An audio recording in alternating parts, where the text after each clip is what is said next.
बबे हानजाया बबे दैदेनगिरिफोरनि गेजेराव डिवाइड मानि 50-50 नि मोनसे हाबाफारि लादों बेनि मोनसे मोनदांथि बा प्रुफ होनो हायोबा बिथां भुपेन बराया होथों आरो बिथाङा बे बुंनायनि असिलायै जुदि बिथाङा जोंनि गेजेराव बा रायजो राजाफोरनि गेजेराव जुदि बिदि प्रुफ होनो हायाब्ला बिथाङा रायजो राजाफोरनि गेजेराव मिडियानि गेजेरजों बिथाङा माफ बिनांगौ बे एपलाइस बिनांगौ जों दाबि खालामगोन बेयाव मानहानि जों गसर होगोन नङाब्ला जों लिगेल लानो गोनां जागोन सरकारनि लानाय हाबाफारिफोरखौ बिथांमोना जेब्ला नेगेटिभ नोजोरजों नायो बिनि थाखायनो दिनै रायजो राजाफोरनि गेजेराव जोंनि गेजेराव बिथांमोना मोनसे गुलुं गुजुं थासारि लाबोनो थाखाय बे बाथ्राखौ बुंदों होननानै जों बुंदों पिपल हानजाया आरो बिनि थाखाय कंग्रेस हानजानि आफादगिरि मानगोनां भुपेन बराया रायजो राजाफोरनि गेजेराव माफ बिनांगौ गाव आसाम प्रदेश कंग्रेस कमिटिनि मानगोनां आफादगिरि भुपेन बराया गावसोरनि कंग्रेस हानजानि राजखान्थियारि सोलो खायदाखौ लानानै क'क्राझाराव मोनसे हाबाफारि खुंफैदों बे समावनो भुपेन बर' बिथाङा जोंनि इउपिपिएलनि आफादगिरि बिटिआरनि गाहाय मावफुंगिरि मानगोनां प्रमद बर'नि सायाव बायदि रोखोमनि अजद दैखांदों बे अजदफोरनि गेजेराव बिथाङा जायफोर अजद होदों अजद बायदियै मोनसे समाव जोंनि आथिखालनि बिटिआरनि सिएम प्रमद बर'आ डिवाइड आसाम 50-50 स्ल'गान होनानै ब्रह्मपुत्र दैमानि साहा ओनसोलाव थानाय बर' आरो गुबुन गुबुन जनजाति सुबुंफोरनि राजखान्थियारि पलिटिकेल राइट्स आरो ससियेल एस्पेक्टफोरनि सायाव लानानै मोनसे आन्दलन दैदेनदोंमोन बे आन्दलननि उन बा सेर सेर दिनै बड'लेण्ड ओनसोलाव 1993 मायथाइयाव बड'लेण्ड अट'नमास काउन्सिल जालांबाय 2003 मायथाइयाव बिटिसि एकर्ड जालांबाय बिनि उनाव 2020 मायथाइनि 27 जानुवारि सानाव भारत सरकार आसाम सरकार आरो एनडिबि मोनब्रै हानजा आरो एबसुनि इउपिपिअनि दैदेनगिरिफोरनि जुथायै नाजानायनि गेजेरजों बिटिआर सुक्ति जालांबाय बे बिटिआर सुक्तिनि उनावहाय बे बड'लेण्ड ओनसोलाव जेरैबायदि दावगानाय फैदों जेरैबायदि सान्थिनि बाथ्रा बाव थासारि फैदों बेफोरनि उनावहाय दिनै जोंनि ओनसोलाव क'क्राझार बायदि नोगोराव बिटिआरनि मोनफ्रोमबो जिल्लायाव गोजोननि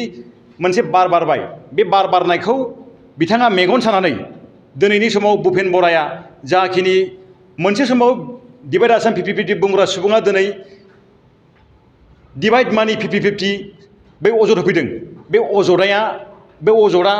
मोनसे सोंखारिथाव आरो जोंनि इउपिपिएल हानजाया भुपेन बरानि बे बुंनाय अजद गोनां बाथ्राखौ जों थोंजोङै नाखस खालामो आरो जों सोंखारियो भुपेन बरा बिथाङा गावसोरनि राजखान्थि हान्जानि थाखाय मा बाथ्रा फोरमायफैदों रायजो राजाफोरनि गेजेराव बिथाङा फोरमायफैनायाव जोंहा आपत्ति गैया भारत बायदि गणतान्त्रिक हादोराव मोनफ्रोमबो राजखान्थि हान्जाया बबेबा ओनसोलाव बबेबा जिल्लायाव थानानै हाबाफारि खुंफैयो बेबायदिनो दिनै क'क्राझाराव बिथांमोना हाबाफारि खुंदों बेयाव जोंहा बुंनांगौ खोथा गैया नाथाय रायजोफोरनि गेजेराव बेबायदि उदाङै बाथ्रा अजद गोनां बाथ्रा बुंफैनाया जोंनि बे बिटिआर हालामनि सुबुंफोरनि गेजेराव मोनसे गुलुं गुजुं थासारि साननाय खरा होफैनायखौ जों नुनो मोन्दों दिनैनि समाव बबे हानजाया बबे दैदेनगिरिफोरनि गेजेराव डिवाइड मानि 50-50 नि मोनसे हाबाफारि लादों बेनि मोनसे मोनदांथि बा प्रुफ होनो हायोबा बिथां भुपेन बराया होथों आरो बिथाङा बे बुंनायनि असिलायै जुदि बिथाङा जोंनि गेजेराव बा रायजो राजाफोरनि गेजेराव जुदि बिदि प्रुफ होनो हायाब्ला बिथाङा रायजो राजाफोरनि गेजेराव मिडियानि गेजेरजों बिथाङा माफ बिनांगौ बे एपलाइस बिनांगौ जों दाबि खालामगोन बिथांनि एगेन्स्टआव एपिसिसिनि आफादगिरि हेंथायै जोङो बेयाव मानहानि जों गसर होगोन नङाब्ला जों लिगेल लानो गोनां जागोन मानोना दिनैनि समाव भुपेन बराया एपिसिसिनि आफादगिरि बिथाङा सासे पाब्लिक फिगार गोनां दैदेनगिरि बिथांनि खुगानिफ्राय बेबायदि डिवाइड मानि 50-50 सोदोब बुंनायफ्रा दिनैनि समाव आरजाथावा आरो बिथांनि बुंनाया जोंनि बे बिटिआर ओनसोलनि सुबुंफोरखौ नोगोरारिफोरखौ लाजिबोनाय जादों मानोना कंग्रेस हानजाया मोनसे समाव बै समनि बिपिएफ हानजाजों लोगो नांनानै बिटिसि ओनसोलखौ बिथांमोना खुंदोंमोन बिथांमोननि खुंथायनि समनिफ्राय मोनसे समाव ओरैबायदि करापसननि बाथ्रा फैदोंमोन जादोंमोन जों बेखौ दिनैनि समाव जों बुंनो हायो कंग्रेस हानजाया बिपिएफजों खुंनाय समाव जाखिनि बिथांमोना करापसन लोगो जादोंमोन नाथाय दिनैनि समाव जों बिटिआर हालामा जों बिटिआर खुंथायाव जानाखि बिपिएल बिजेपि आरो जिएसपिआ जुथाइ हानजा सरकार दैदेनदों बेयाव दिनैनि समाव बेबायदि करापसननि बाथ्रा जोंनि गेजेराव जों नुवाखै आरो जेबो रोखोमनि बेबायदि करापसन डिभाइड मानि 50-50 होननाय बे फोरमायथिया जोंनि गेजेराव गैया। दिनै जोंनि इउपिपिएल बिजेपि आरो जिएसपिआ जोंनि हालामनि गासै सुबुंफोरखौ लानानै जों मोनसे गोजोन थासारि गोनां हालाम जों दानो नाजादों। जायनि थाखाय बिटिआर सुक्तिनि गासैबो दफाफोरखौ जों मोनफानि उनाव मोनफा जों मावफुंसारगासिनो इमप्लिमेन्टेसन खालामगासिनो दङ। दिनैनि समाव बुंनो थाङोब्ला बिटिआर हालामा बिटिआर सुक्तिनि उनावहाय जेरैबायदि दावगादों बे दावगानायनि माखासे नोजोरफोरखौ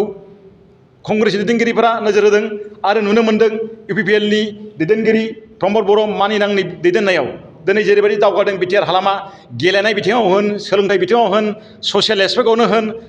फाइनान्सियेल जानाखि डेभेलपमेन्ट एस्पेक्टनि जों रायजो राजाफोरनो जों लामा होदों। दिनै गोबां मिशन आरो भिजन जों लन्च खालामदों। बड'लेण्ड पिक mission, Bodoland master mission, Bodoland skill development mission, Bodofa Upendranath Brahma super 50 mission, Bodoland super 50 mission for medical, Bodoland super mission for engineering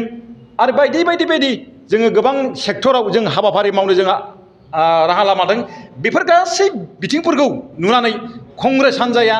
मेगन सादों। बेखायनो दिनैनि समाव बिथांमोना आबुल थाबुल बक्सिंखौ जों नुनो मोन्दों। कंग्रेस हान्जाया बिटिसि ओनसोलाव हान्जानि खामानि मावनो फैदोंबा बिथांमोनखौ जों बरायो आरो हान्जानि खामानि मावनायनि गेजेरजों बिथांमोना रायजो राजाफोरनि गेजेराव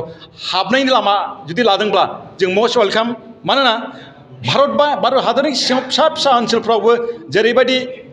पार्टिफ्रा खामानि मावो बेबायदिनो निस्सय कंग्रेस हान्जायाबो बिटिआर ओनसोलाव बिथांमोना खाबु लादों। जों बुंगोन दिनै समाव जोंनि बिटिआरनि सिएम मानगोनां प्रमद बर'नि दैदेननाय सरकारा दिनै गासै रायजो राजाफोरखौ लानानै जेरैबायदि जों हाबाफारि मावदों बेफोरनि फारसे अपोजिसनफ्रा जेरैबायदि रल लादों जोंनि सरकारनि लानाय हाबाफारिफोरखौ बिथांमोना जेब्ला नेगेटिभ नोजोरजों नायो। बिनि थाखायनो दिनै रायजो राजाफोरनि गेजेराव जोंनि गेजेराव बिथांमोना मोनसे गुलुं गुजुं थासारि लाबोनो थाखाय बे बाथ्राखौ बुंदों होननानै जों बुंदों इउपिपिएल हान्जाया। आरो बिनि थाखाय कंग्रेस हान्जानि आफादगिरि मानगोनां भुपेन बराया रायजो राजाफोरनि गेजेराव मा बिनांगौ गाव बिथांनि बुंनायनि हेंथायै। आरो नैथियाव बुंगोन जानाखि दिनैनि समाव जानाखि एपिसिसिनि आफादगिरि भुपेन बरा जेरैखि अजद होबावदों जोंनि दैदेनगिरिफोरनि हेंथायै स्पेसियेलि बिटिआरनि सिएम प्रमद बर' बिथांनि सायाव सरकाराव फैनायनि उनावहाय गुबुन गुबुन नोगोरमाफोराव गुबुन गुबुन जायगाफोराव हा बायदों। हा बायनानै बायदिसिना इन्जयमेन्ट खालामदों। इन्जयमेन्ट माने बायदिसिना खाबुफोर लादों। बेफोर बाथ्राफ्रा गासिबो नंखाय। जुदि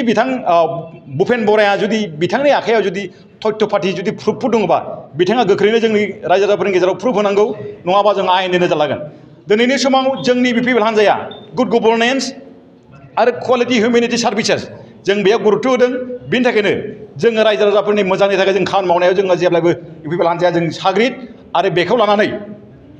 अपोजिसन हान्जाफ्रा जोंनि फारसे जेब्लायबो बिथांमोना खेंख्रा नोजोरै नायो। बे खेंख्रा नोजोरै नायनायफोरखौ रायजो राजा नोंथांमोना बिसास खालामनाङा। मानोना जोंनि इउपिपिएल हान्जाया दुलाराय रायजो राजाफोरनि गेजेराव रांखान्थियारि स्वाबलम्बी जानाय सामाजिक ससियेल भाबै जों स्वाबलम्बी जानाय जों फारसे जों जेब्ला हाबा मावबोदों आरो फैगौ समाव जों हाबा मावलांबाय थागोन। कंग्रेस हान्जाया फैगौ इलेक्सनखौ लानानै जेरैबायदि साखाफारानि बाथ्रा बुंदों जों इउपिपिएल हान्जाया बिथांमोननि साखाफाराखौ जों बरायो। मानोना डेम'क्रेटिक कान्ट्रियाव मोनफ्रोमबो राजखान्थि हान्जायानो बबेबा इलेक्सनफ्राव बाहागो लायैया बिथांमोननि थांखि। दिनैनि समाव बिथांमोना जुदि बिटिसि ओनसोलनि लकसभा इलेक्सनावबो बिथांमोना बाहागो लानो आवगायबोदोंबा बिथांमोना बाहागो लानायाव जोंहा आपत्ति गैया। नाथाय गावसोरनि थांखि आरो मावथायनि गेजेरजों बिथांमोना गावसोरनि हान्जाखौ फ्राद खालामनाया दिनैनि समाव दरखार। जाय एपिसिसिनि आफादगिरि भुपेन बराया गावनि न'खर समस्ति गृह समस्ति बिहुपुरियावनो बिथाङा गावनो देरहानो हाया। दिनै बिटिसि ओनसोलाव बिथाङा कंग्रेसना गावनि हान्जानि बिथाखौ मजबुत खालामनो ओंखारबोदों। बे बेसे साननो गोनां बाथ्रा। गावनि न'खरखौनो बिथाङा फोसाबनो हायाखै, गुबुन न'खराव फैनानै बिथाङा राजखान्थिनि बाथ्रा बुंफैदों। बेनि फारसे जों बयबो मिथियो कंग्रेस हान्जाया जे आसामाव फैगौ बिसायख'थिफ्राव गावसिनि लुबैनाय बायदि फिथाइखौ मोननाय नङा। मानोना बे समाव बिजेपि दैदेननाय एनडिए हान्जानि जुथाइ हान्जानि हान्जाफ्रा आसामनि मोनफ्रोमबो लकसभा बिसायख'थियाव मोनफ्रोमबो समस्तिफ्राव गोख्रोङै बाहागो लानो जोङो जेब्लाबो साग्रिद आरो राफोद। बेखौ लानानै कंग्रेसआ मोनसे गावसोरखौनो दुर्बलता सानदों। बेनि थाखायनो गुबुन गुबुन जायगाफ्राव बेरायनाय बायदि दिनै बे बिटिसिआव फैनानै कंग्रेसनि दैदेनगिरिफ्रा आबुल थाबुल बखिफैदों। बेयो जोंनि थाखाय बेयो दिनैनि थाखाय मिनिथावना बाथ्रा। जोंनि इउपिपिएल हान्जानि दैदेनगिरिफोरनि सायाव बायदिसिना रोखोमनि बाथ्रा अजन बाथ्रा बुंनायफ्रा गासिबो नंखाय आरो मोनसे समनि बियो खैसार होननानै जों इउपिपिएल हान्जाया गोजोनथाव खौरां बाजाज बाइक सालायनो मोजां मोनग्राफोरनि थाखाय गोजोनथाव खौरां दावहारु अट' एजेन्सिया बाजाज बाइक सालायनो मोजां मोनग्रा रायजो राजाफोरनो होगासिनो दं इन्डिपेन्डेन्ट डेनि थाखाय ल' डाउन पेमेन्ट आरो इजि एक्सचेन्ज अफार 1 आगस्तनिफ्राय 15 आगस्तसिम होगासिनो दं क'क्राझार दावहारु अट' एजेन्सिया आरो क'क्राझार जिल्लानि सिङाव थानाय काराइगाव दतमा आरो बडगावआवबो 3 आगस्टआव फेस्टिभ आउटलेट गोदानै बेखेवनो थांगासिनो दावहारु अट' एजेन्सि बे गोदानै बेखेवनाय ब्रान्च श'रुमआवबो ल' डाउन पेमेन्ट आरो इजि एक्सचेन्ज अफार लानो हागोन बाइक सालायनायाव हमनो थाखाय हेलमेट बेसेन लायालासे बाइगिरिया मोननो हागोन आरो सीट कभार्स बेनि अनगायैबो जाय फाइनान्स लागोन बिथाङा खम डाउन पेमेन्ट होनानै लानो हागोन बायग्रा ग्राहक सुबुंफ्रा दावहारु अट' एजेन्सियाव बाजाज बाइकखौ बायनो सानोब्ला नैबे मबाइल नम्बर 8822018193 आरो 600003999187 आव थोंजों फोनांजाब खालामनो हागोन